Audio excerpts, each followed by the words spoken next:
जी शान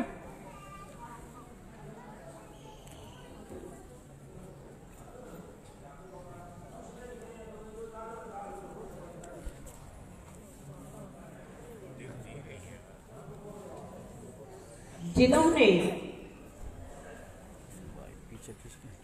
जिनेंद्र परमात्मा की अमृत रस झरती संसारियों के संसार को नष्ट करने वाली आत्मा के अतीन्द्रिय का पान कराने वाली जिनेंद्र परमात्मा की वाणी को उन्होंने साक्षात सुना था। ऐसे गुरुदेव वीतरागता में झूलते हुए अतीन्द्रिय आनंद का रसास्वादन करते हुए जिनके अंतरंग में शांति के फुब्बारे फूटते थे,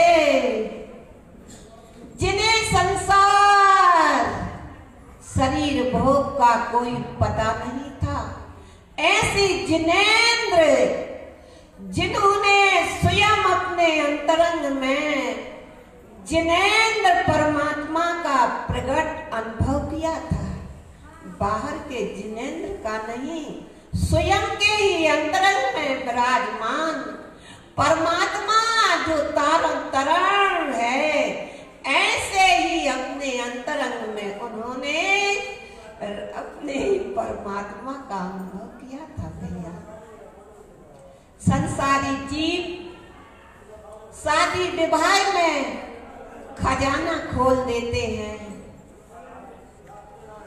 स्थापकर्ता जिनवाणी खिरवाने में अपना खजाना खोल देते हैं, लेकिन गुरुदेव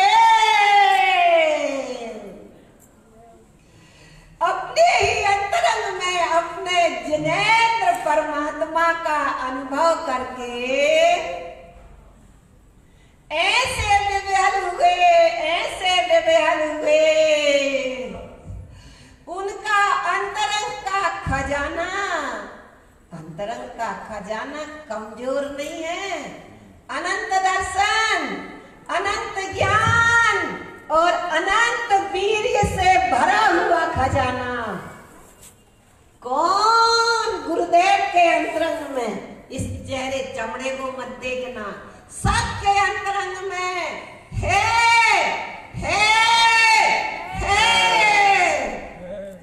एक बार है कि हकार आ जाए, हु की हुंकार निकल जाए तो ये जीव जाग जाए। वीतरागता को छूकर निकलने वाली वाणी अगर वास्तव में कोई जागृत होने के लिए तैयार है, उपादान है, तो वो जागे बगैर नहीं रहेगा। बस शर्त है कि ये जीव जागने के लिए तैयार हो जाए। भैया तैयार हो जाए। ऐसा गुरुदेव इस पंचम काल में जन्म शरीर का हुआ था, लेकिन अंतरंग में अंतरात्मा का गर्भातरण तो जिनेंद्र परमात्मा के समूह शरण में ही हो चुका था। जब तो इस पंचम काल में आने के बाद भी ऐसी सम्यक दर्शन, ज्ञान और चारित्र की त्रिवेणी उनके अंतरंग में बही थी। उन्हें समाज और संप्रदाय से कुछ लेना देना नहीं था। उन्होंने तो अपने लिए अपना सब कुछ निछावर किया था। जय हो गुरुदेव की जय हो। अपने ही त्रिकाली के लिए अपना श्रद्धा, ज्ञान, चारित्र सब कुछ लुटा दिया था। ऐसे गुरुदेव की ये फूलना है, ऐसे गुरुदेव की ये फूलनाओं का जन्म कहाँ हुआ था? जब उनके अंतरंग में सम्यक दर्शन।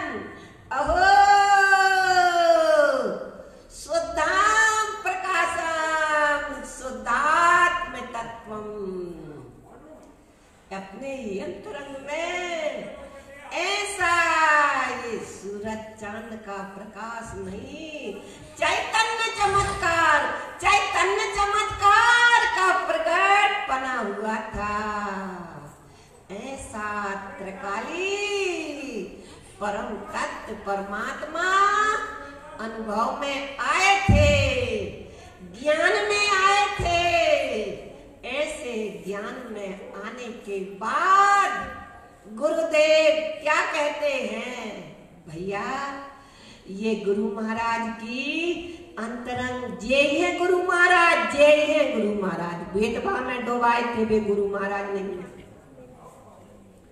जिन्हें जहर दिया था वे गुरु महाराज नहीं, वे तो शरीर था। वे तो शरीर थे जिन्हें बेतबा में डुबाया, जहर दिया। और वास्तविक गुरु महाराज तो आनंद परमानंद में थे। ले चल मुझे अगम अथाती परमानंद विलासी। वहां उन्हें डुबाया जा रहा था, उन्हें कुछ सुध नहीं थी। वे तो अपने अंतरंग में परमानंद में विलास कर रहे थे।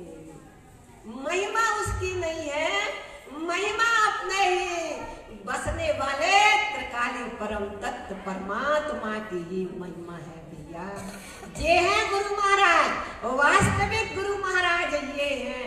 ये उनकी अंतरंग की कहानी है, ये उनका जीवन है, ये वास्तविकता है। एक त्रिकाली परम तत्व परमात्मा से निकला हुआ आनंद है, जो डूब डूब के नहा रहे हैं, डूब डूब के नहा रहे हैं। ऐसे जिनेंद्र बर फूल नहीं बिक गई उन्होंने तो क्या कहती है? जैसे है ना, अगर मान लो बरसात में आपकी बात, बरसात हुई, बदल पानी, और अगर सूरज निकला तो कितना अच्छा लगता है, अच्छा लगता है ना, लगता है ना। ऐसे ही गुरु महाराज का कह रहे हैं, छूट गई शरण टूट गया, छूट गया। ये बादल थे गुरु महाराज के अंतरंग में, थोड़े बहुत रह गए होंगे। छूट गई शरण टूट गया, अहंकार ये टूट गया। फिर क्या हुआ? रमि रमन समय जिने मुक्ति प्यारो। जय हो जय हो जय हो। ये शब्दों से निकलने वाली जयकार नहीं है, ये तो जहाँ आत्मा का शुद्धात्मा से मिलन होता है तो अंतरंग में उपयोग का जय जयकार करना सहज हो जाता है। ये गुरु महाराज की बात है, ये गुरु महाराज की बात है, ये अंतरंग की बात है। इन्हें अपने को आत्मसात करना है भैया।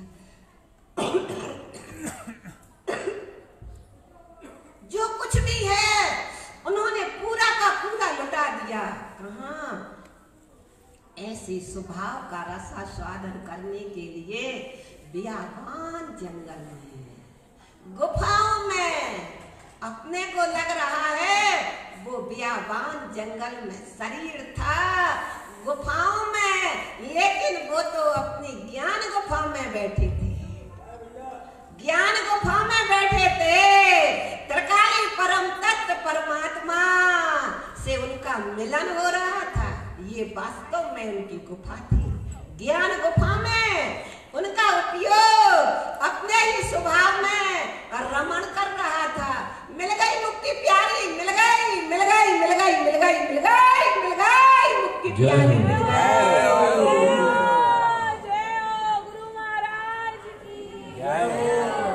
संसारी को संसारी मिलती है तो खुशी होते हैं, जिनके भाव का अंत होना है उन्हें अपने रत्नत्रयमय स्वभाव से जहाँ मिलन होता है ना, तो वहाँ आनंद का पार नहीं रहता भैया।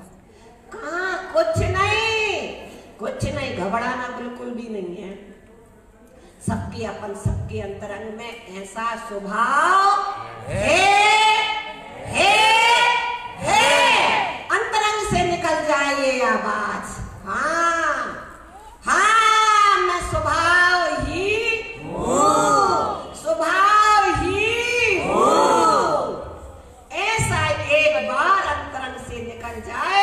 बेड़ा पार हो जाए और समझ लो अब कहला गए हम गुरु महाराज के शिष्य। मिल गई थाती उनकी, मिल गई थाती मिल गई। ये कहलाती है उनकी थाती, बुद्धि से नहीं मिलती ये थाती, क्योंकि गुरु महाराज की थाती कोने मिलेगी उनकी थाती, जिसकी छाती में इतनी दम हो, श्रद्धा ज्ञान जिनका उछल रहा हो, उनको मिलती है गुरु महाराज की थाती। ये जिनेंद्र परमात्मा, ये जिनवर परमात्मा से उनका स्वयं के वो परमात्मा नहीं, अपने ही जिनवर भगवान से जिनका मिलन हो रहा है भैया। ये तो बीन बज रही है फूलनाओं की, जैसे बीन बजती है ना भैया, तो सर में क्या होता है बता? बाहर निकल आता है, बाहर गुफा से बाहर निकल आए और ऐसे झूम झूम के जब तक बीन बजती रहेगी वो नाचता रहता है। कब तक? जब तक वो खुद गिर ना जाए, अपने शरीर की सुध ना भूल जाए। ऐसे ये फूलनाओं की बात है भैया। ये फूलना गुरु महाराज ने अंतरंग में बीन सुनी थी। कौन की? त्रिकाली परम तत्व परमात्मा की बीन सुनी थी, तो उनका उपयोग नाचा था और गिर के स्वभाव में और लीन हुआ था। ये बीन अपन भी सुन रहे हैं भैया, अपने अंतरंग में भी एक ही भावना रहे। गुरु महाराज जैसी आपने अंतरंग में अपने स्वभाव की धुन सुनी थी, ऐसी एक बार मुझे भी त्रिकाली की धुन सुनाई दे जाए और मुझे कुछ नहीं चाहिए है। हाँ नहीं सुनाई दे रही, पर छटपटाहट तो लग रही है कि नहीं लग रही? एक बार क्या हुआ, एक राजा थे, पहले चलते थे राजा महाराजा, तो वो युद्ध करने के लिए जब भी कहीं से आक्रमण हो तो एक हाथी पर सवार होकर के वो युद्धों को जीता करते थे। तो ये हाथी बहुत वृद्ध हो चुका था और राजा को बहुत प्रिय था, क्योंकि इस पर ही सवार होकर के वो युद्ध लड़ते और हमेशा उनकी जीत होती थी। अब एक ये वृद्ध हो गया, तो एक बार क्या हुआ, ये हाथी पानी पीने के लिए जा रहा था, तो वहाँ कीचड़ ज्यादा थी, वृद्ध था, वजन भी ज्यादा थे, तो इसके कारण से उस कीचड़ में वो फंस गया। अब जो उसके साथ महावत रहता वो उसका, तो उसने बहुत प्रयास किया कि ये निकल जाए। जितना निकालने की कोशिश करें वो उतना ही धंसता जाए, क्योंकि वजन बहुत भारी था, स्वयं लोड नहीं ले पा रहा था। अब क्या किया जाए, सब परेशान। अब मंत्रियों ने आकर के राजा से बोला, ये आपका जो प्रिय हाथी है ना, वो नदी में धंस गया है, निकल नहीं रहा है। अब ये चिंता का विषय राजा का भी बन गया। उसने सबको बुलाया, जितने भी महावत थे, माने हाथी को चलाने वाले, सबने कहने लगे, हम सबने प्रयास कर लिया है, लेकिन निकलता ही नहीं है। अब एक वयोवृद्ध जो महावत था वह रह गया था, उसे बुलाया गया। राजा ने उसे आदेश दिया कि आपके समय का है ये हाथी, आप ही निकाल सकते हैं इसको। उसने कहा ठीक है राजन, ऐसा करो, युद्ध की रणभेरी भजवा दो बस उसके सामने युद्ध की रणभेरी भजवा दो। जैसे ही रणभेरी भजी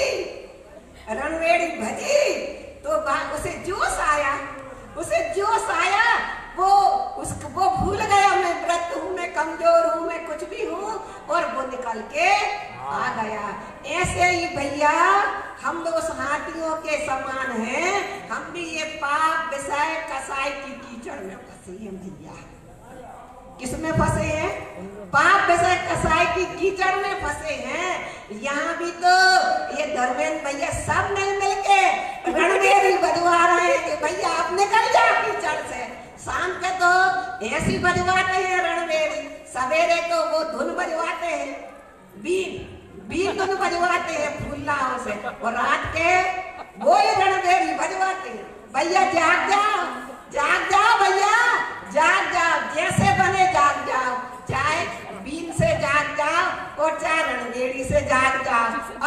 पूरा प्रयास कर रहे हैं, अब अपनी बारी है, अपन कैसे जाग जाए। बस गुरु महाराज के ये शिष्य अपन वास्तव में तभी कहलाएंगे जब अपन उनके बताए हुए मार्ग पर चले। मार्ग मतलब सम्यक दर्शन ज्ञान चारित्राणी मोक्ष मार्ग। ये मार्ग बाहर में शरीर से चलने वाले मार्ग को मार्ग नहीं कहते। इस प्रकार भैया जैसे बने वैसे अपने जीवन को जागृत करने के लिए एक ही उपाय है, सत्संगति में आकर के अपन अपनी आत्मा को जागृत करें। बोलो श्री गुरु महाराज।